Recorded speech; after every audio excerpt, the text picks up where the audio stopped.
My superpower is if I eat something really spicy, I'll start hiccuping in like 5 seconds. Doesn't smell very good.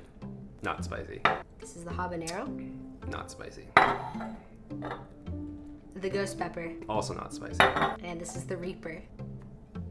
Barely anything. Oh man, there's no hiccuping happening, right? No, no hiccup. Should we wait a little bit to see if it No. comes out? So to make sure that hiccuping thing is actually real, Doug agreed to do the jabam. I did not make him do this. Okay, that's enough. This is the last time we're visiting.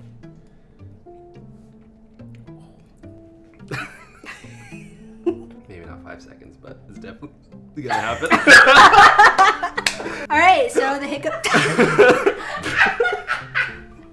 the hiccup test is real. Told you it was real. I told you.